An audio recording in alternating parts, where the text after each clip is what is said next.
The Bank of England has just announced its single biggest rise in interest rates since 1989, and increasing interest rates are a huge catalyst for property prices to fall. And if that wasn't bad enough, the UK is set to fall into its longest recession ever. Hello and welcome back to another video. I hope you're all doing well. In this video, I am going to be going through some of the latest property market data so that we can get a better understanding of what the heck is going on. And make sure you stick around to the end of the video because I'm going to give 3 top tips on how to make sure that you come out of this potentially long recession better and with more money than you went in. But before we jump into the video, if you have not done so already, make sure you hit that like button so YouTube shows this video to as many people as possible. And of course, hit that subscribe button. We are nearly at 300 subscribers, so thank you all very much for your support. Now, on to the video. So, the Bank of England officially raised interest rates by a further 0.75% on the 3rd of November, bringing interest rates to 3%, the highest level since 2008. And they warned that not only is the UK likely to face its longest recession ever, but unemployment will also likely double to 6.5% by 2025. So, what is the potential length of this forecasted recession? Well, according to our friends over at the Bank of England, they are forecasting 8 successive quarters in which gross domestic product shrinks. Andrew Bailey, the Bank of England governor, told a news conference, "From where we stand now, we think inflation will begin to fall back sharply. To make sure that happens, bank rates may have to go up further in the coming months, but by less than what is currently priced into financial markets." That's important because it means the rates now on new fixed-term mortgages should not need to rise as they have done. So Bailey's comments actually then led to both Halifax and Virgin Money reducing the interest rate on their fixed-term deals. Halifax, one of the biggest lenders in the country, reduced several remortgage rates by up to 0.4%, so pushing some rates now back below 6%. Now, a 2-year fixed mortgage with a 40% deposit, yes, I know that's a massive deposit, but bear with me, and a £999 fee will be priced at 5.78%. down from 6%. Now, I realise that 40% deposit is massive for most people, but that is the example they used in their press release. And Clydesdale Bank, part of Virgin Money, cut rates on its 2-year fixed and 5-year fixed mortgages by up to 0.3%, so now rates start at 5.44%. Now, let's be honest, these rates are still very high compared to where they were just a few weeks ago, let alone months ago, but it is important to note that this is still a reduction, and a reduction whilst the Bank of England is actively increasing interest rates. So, what is happening with house prices? For anyone out there looking to buy a buy-to-let or buy a home, whether it's their first or last, is asking this question: what is going on with house prices? And rightly so, we've had an absolutely crazy few years. Well, thanks to Liz Truss, the former PM's mini budget announcement, the UK property market actually fell by 0.4% in October. This decline brought the average price in the UK to £292,598 and was the 3rd decline in the past 4 months, and actually marked the steepest decline in prices since February of 2021. This means the annual growth in house prices slowed to 8.3% in October and was down from 9.8% in September. But it's also important to note it's not just Halifax that is reporting a drop. The Halifax report echoed that of Nationwide, who last week said house prices dropped by 0.9% in October. Nationwide also came out and gave us a forecast of where they think property prices will be going in the near future.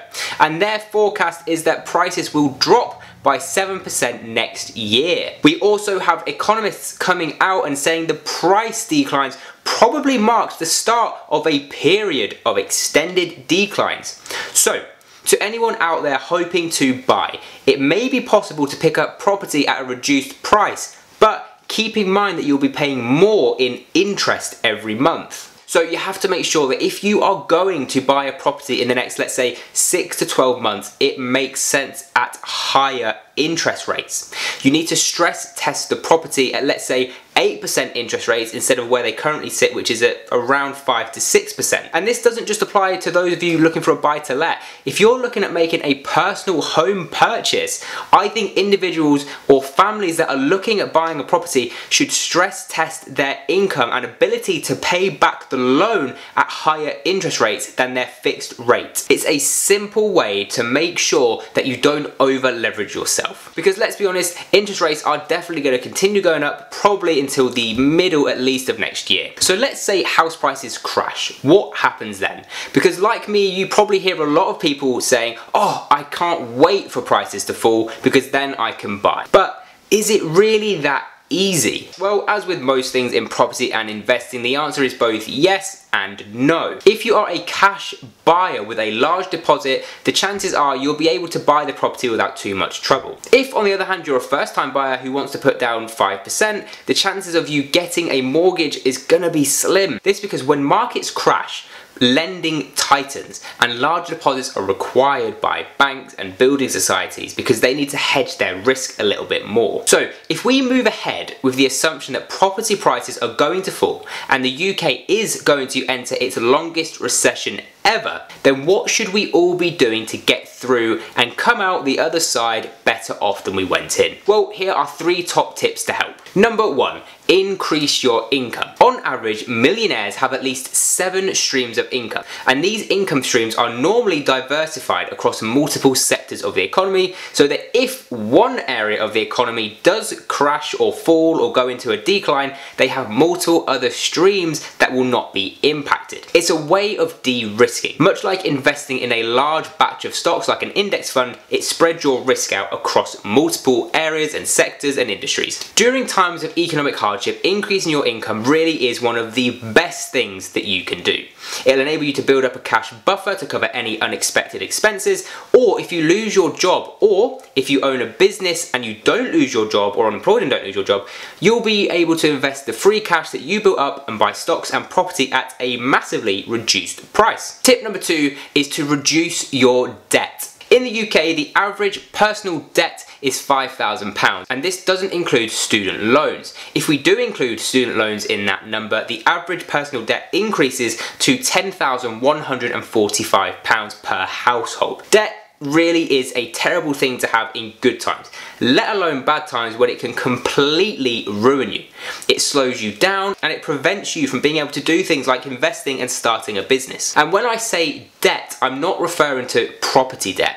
I'm referring specifically to debt like car payments, credit cards, and buy now, pay later. This debt has often been spent on things that you don't need, but maybe you felt like you could afford it at the time when times were quote unquote good. Get this debt cleared as fast as possible and you'll feel like a weight has really been lifted off your shoulders, and you can focus on investing that cash into high quality stocks or index funds or property and building up your wealth. And tip number 3 is to build up an emergency fund. I mentioned this in the increase your income section, but it deserves a dedicated mention because it's so important. When there is a recession, people lose their jobs, and we are already starting to see this. All you have to do is look at companies like Twitter and Facebook, both announcing massive job cuts. If you lose your job in a recession, you need a cash buffer to help you cover expenses.